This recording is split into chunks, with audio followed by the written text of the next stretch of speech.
What's up, guys? It's Eddie again. I got a buddy sent me a project to fix. This is his Winwing. I think it's the F16EX, whatever. It's the one with the little side gizmo, whatever. I don't know how this thing's. I guess it's like this, and got the extra pieces and stuff like that. But this is the one with the shaker, which is this kind of like half-mounted motor that basically just causes shaking and stuff like that. So it gives it the vibration effect. But what ended up happening is he made a boo-boo. When he was trying to update the firmware, he just kind of read the instructions wrong, or kind of tipped him to do something strange, which was simply to unhook this from the base. You know, when you're doing firmware for, like, say, for example, the PTO2 or something like that, you don't supposedly want to have these hooked up. Now, I've proven this many, many times where I've updated everything without unplugging the USBs, because to tell you the truth, every time I unplug the USBs from different things and plug them back into a different order, everything stops working completely, so regardless of firmware. But anyways, how this is supposed to work, once this is all connected, you know, see this base right here? This is connected to this physical piece right here. So when this gets, you know, put on, like, say, like this, kind of hard to get it in there, giggity. But what you're going to do is you're going to basically, this is different from the Thrustmaster. The Thrustmaster actually has the little connector that you push down, and then it has the screw that's connected to the actual HOTAS, the joystick itself, so you screw it down like that. This base station is the opposite. So what you do is you connect the cable, and then once this is in place, it's got these little teeth that just like hold it in place, and then you just essentially, you know, turn the this piece right here, and that actually will screw it there. So what he did is made a mistake, and maybe some of you guys done this. He untwisted this, which basically broke this adapter piece, which is, guess what? Looks familiar. If you're older than 40 years old, you'll recognize this on your first computers. That is a PS2 port. Now, I'm not talking about a PlayStation 2 port. I'm talking about your old school keyboard with this. All right. So this right here, as I tested it, if you look, there is a little key. All right. And there is a little slot right there. So there's a little nub. It's also taken out of the top of this. And that nub is right there. As I push it in, just confirm. I'm just making sure I don't have this reversed here. Eyes are bad. Should go like this. Check that out. Like a glove. So that is all that is. So what I discovered, since I recognized this cable type, because I'm a freaking hoarder, and I keep old keyboards and shit like this around, I'm going to, I don't know what cables went to what pins, but I do know this is the cable that got broken off. Okay, so I have to replace the cable. But what they did is they just used this as a PS2 connector. They spliced it, they cut it right here, and then they just take this connection port right here to those wires. So there's going to be a whole bunch of bundles of wires. You can see right here, there's like green, green and yellow, striped. There's all sorts of different things, but there is a red wire, there's a white wire, and there's a black wire. So if they kept those to be the same and they just kept the color coordination. So what I got to do is I got to take this little sleeve off here, which is just heat shrink. So fine and dandy. So I'll pull this off, and what I'm going to do is just confirm that they're still using the same color code, because if they're not, like for example, if red's going to green, which would be strange, but if it is, that's just the way it is. So hopefully they kept the colors simple. So when I cut off the other one, so it looks like that's exactly what they did. So all I really have to do is just use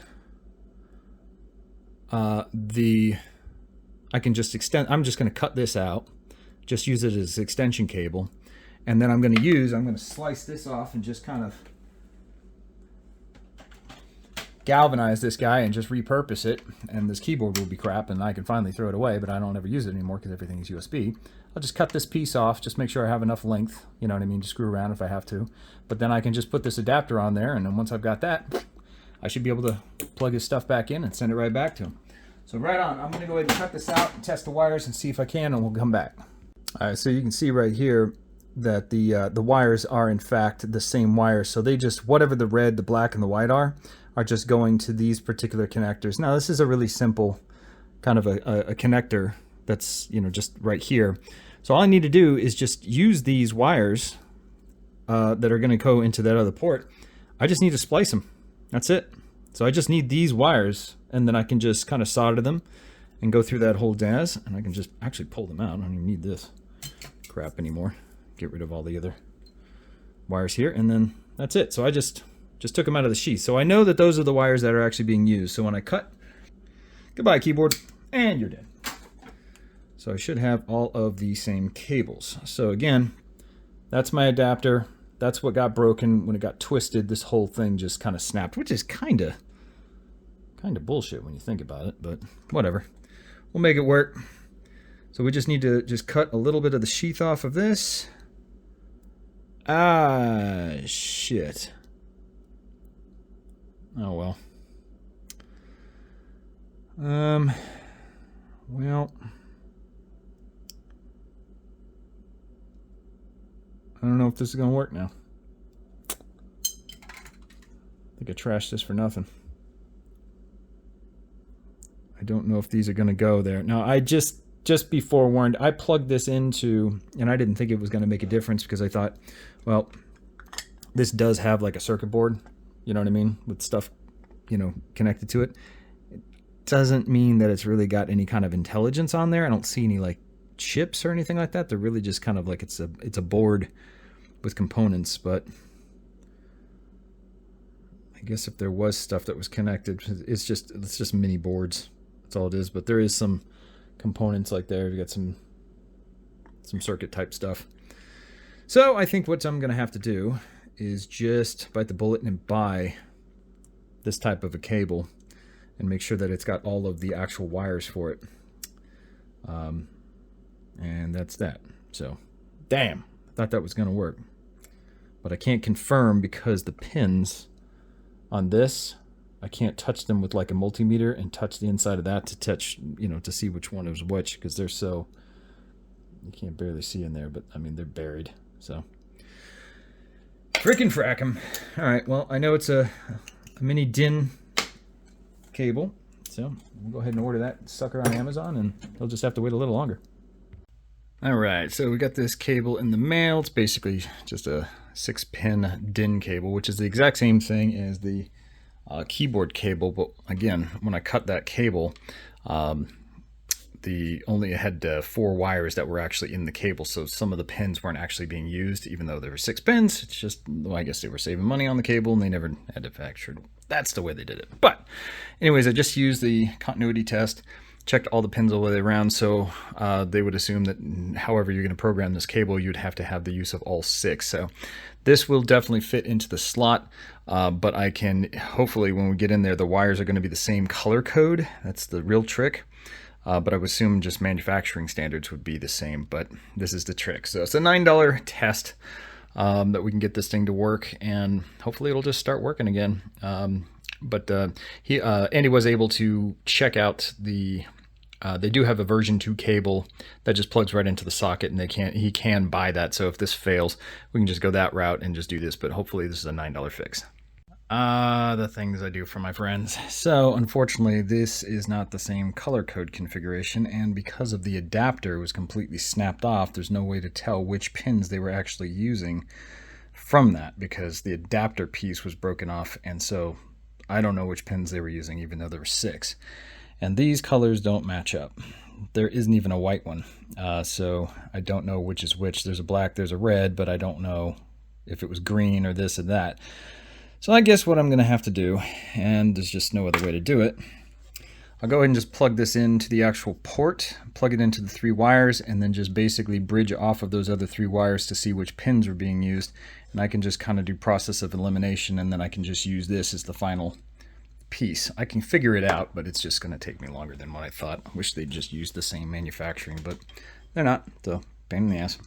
All right, so I went around the continuity test on all the different pins all the way around for 1, 2, 3, 4, 5, 6, and the shielded, unshielded is just basically the ground, so it's the out part outside. So basically the pin 1 is black, 2 is yellow, 3 is red, 4 is pink, orange is 5, and green is number 6. So what we just have to do is we're going to plug this guy into this base station here, and then we'll open up SimApp Pro and then just start toying with different configurations to see if we get any kind of triggers or anything like that, so we can do that.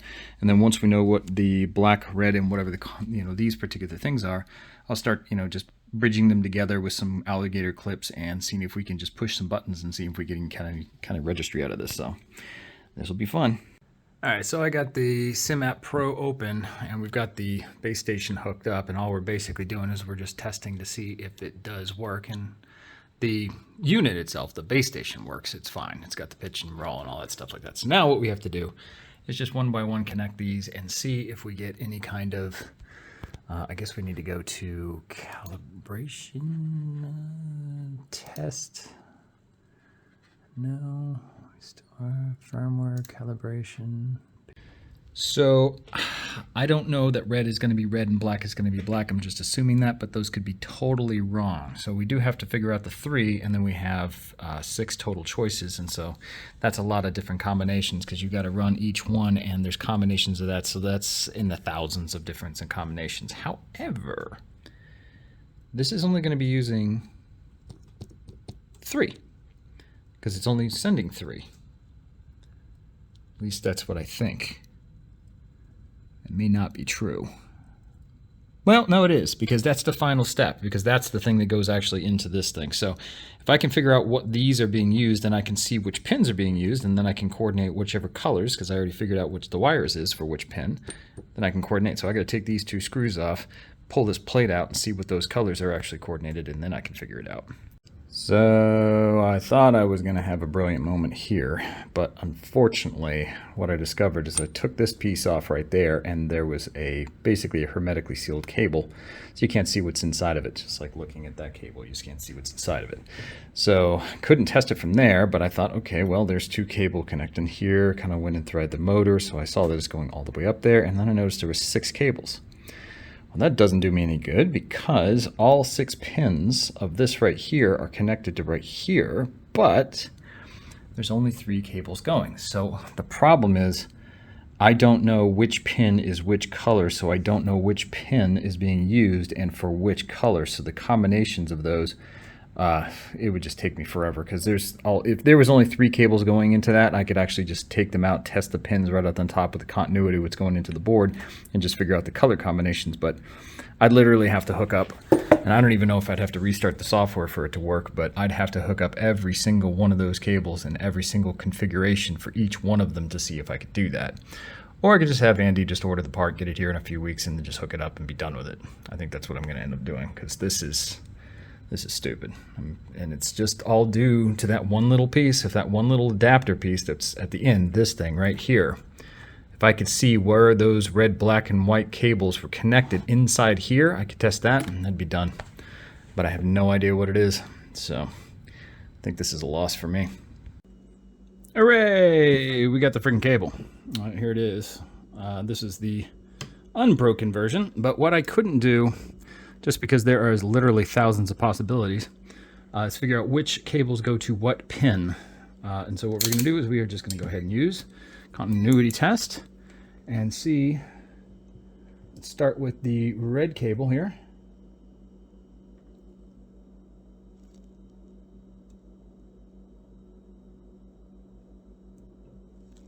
You make good connection. A little difficult considering how small this thing is. Okay, so the red is, I guess, pin 1, which was black on this cable, which is this guy. All right, so red is pin 1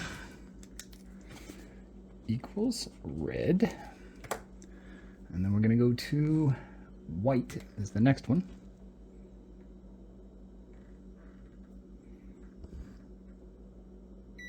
Pin 2. well as white. And let's see if, I'm just going to see if the black is the ground.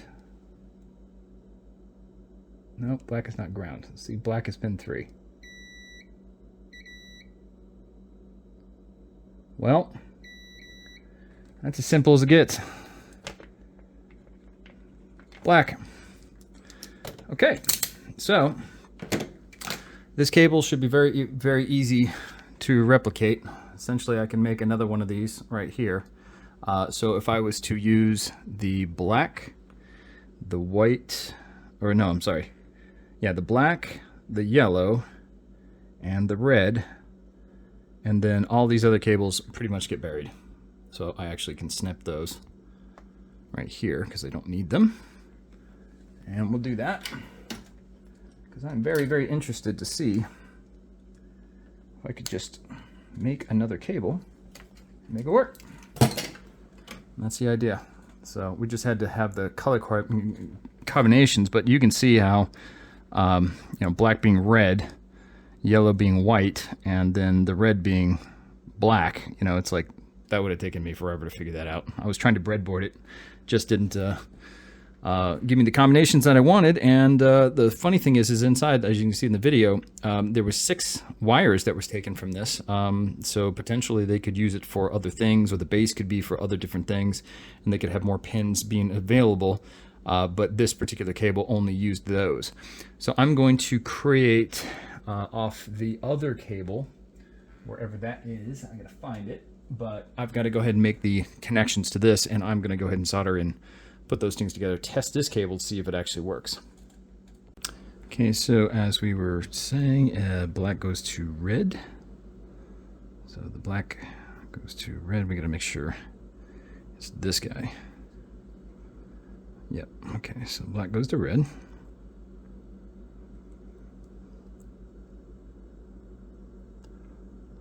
Let's twist these guys together. Dip it in some flux. Boop. Have some of this solder here. All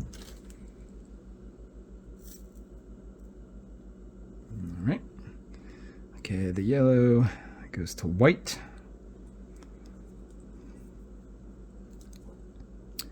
Like so. Let's braid these guys together real quick. Mr. Flux it. And that's good. And pretty much the last one is self-explanatory. Red goes to black.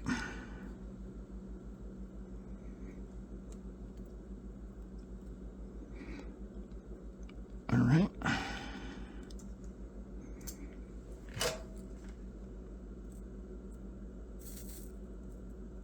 All right. That is all the soldering that we need to do. So technically that cable should just be able to plug into the controller, and this should plug into the base, and it should just work. So let's try it out. First, we're going to go ahead and shrink tube these. It's kind of stupid because if I shrink tube them, I have to cut them off and never went. But who cares? And Miles is definitely hanging out on the simulator. Always in the way.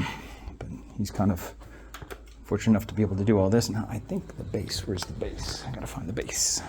Hang on, kitty. All right, moment of truth. Let's see if my cable actually worked. Should be lighting this guy up. It did. Okay, we can see the green light on there. Go to SimApp Pro, and I have to just kind of move around here. Device. Ah, look at that! You see a controller there. Yay! Freaking A. I made my own cable. So if I click, yep, it works. I just needed the combination. Everything's working. Sweet. Awesome. All right, well, that's how you build the cable. So depending on what it is, it's not so much the what's it called, that you have to figure out. I mean, obviously the cable colors the manufacturers don't always match, but it was just pins 1, 2, and 3. And the color codes I'll put up in a second, but that is exactly how you fix that cable. Yeah, I kind of should have videotaped myself taking this thing apart, because now it's kind of like a Rubik's Cube. But anyway, so the cable sent from China to replace the one that was broken, it just plugs in like yay. Boop, that's it. And it just kind of fits in this little slot, and it'll just kind of sit in there. So it can't go any other direction, but it'll probably sit on the side like this. And that will be the slack, okay? So this is going to be the piece that goes on here for the, whatever we'll call it, the pinky, whatever paddle, paddle switch. And then we got to remember this guy. This guy, I would imagine, probably goes here. Let's see. I got to kind of figure these things out, but I would imagine it's that, and it just bounces up against this thing. Maybe reversed. But I'll figure that out. Anyways, so we've got all these different screws. There is one little thing that I didn't take a picture of, and that's this. This piece is the piece that goes through here that it swivels on. And then this guy right here is just this thing up here. And you can see it's keyed. So it goes only like this, so you can put it on. So I'm going to put that on afterwards. This piece is pretty basic. It just gets tied. There's a wire that goes there, and it goes into the side of this, which is on here. And that just gets attached, and then there's another screw for that. So I just got to figure out, each screw is a little bit longer, and so we've got some smaller screws. Put all the small screws together, and then we've got this little thing, which kind of keeps the, I can't remember what these things are called, but they basically are just a little clips that, you know, for this guy. Where the hell to go? Very disorganized. Oh, this guy. So once you put this thing through, you just basically latch it on there, and that kind of locks it in place. So, all right, let me get this thing together, and I'll figure it out. Okay, so I did this out of order a little bit. You definitely need to put this piece on there first before we get the spring in there, and it just loads in there. You can hear it click for that guy. But we got to kind of coordinate how we put this on there so it all fits. Trigger kind of flattens out. Everything goes in its slot. Oh, well, we got to feed the cable through this guy. Then we can kind of lay everything together. See, like that. And once we get it kind of in the zone, there's some manufacturer tape on the trigger. It should just kind of click together, but we can't really click it together just yet. Let's see what's kind of keeping it from falling. Oh, shit. Find it in the groove. But anyways, you have to put this on there first. Once you do that, then you can put the top cover plate, which has these 3 screws. That'll screw down to that and hold it together. The rest is going to be really easy. It's just figuring out which screws go in there. But the piece that has to go in there, you have to take off one of these rubber kind of gaskets and stuff like that, or O-rings, and then you just put it through with the thing, and then you just lock it on there with that little C-clamp type deal. So let me get that there. All right, so it's a pain in the ass, but there's a little groove in between this thing that has to be lined up like this. You don't have to put the spring-loaded thing in there just yet, so it's best to leave that off until you get it there. The trigger also has to be perfectly aligned before it can do that. So I want to make sure that all the creases are perfectly aligned because we're just getting gaps. But after that, you can just take this in, throw it in here, so it'll just fit just like this. And then once it's you know, in its slot, then you just push this here up against this, and you put this guy through here. Just here on the side. Sorry for bumping the camera. It's on like a spring thing. And just goes over like that. Okay, that's all it does. And then from there, you put the O-ring on this side, and then it goes all the way in, all the way to this side. I can't get it off. Damn it. This thing is trying me today. Come on, get over there. all the way on there. Son of a bitch. Okay, so now you can see it's clipped on there. The O-ring is right there. And then you put this guy.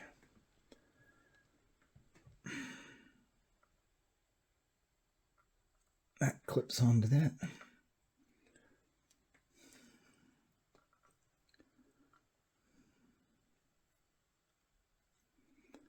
Bruh. This thing's trying me today. It is trying me.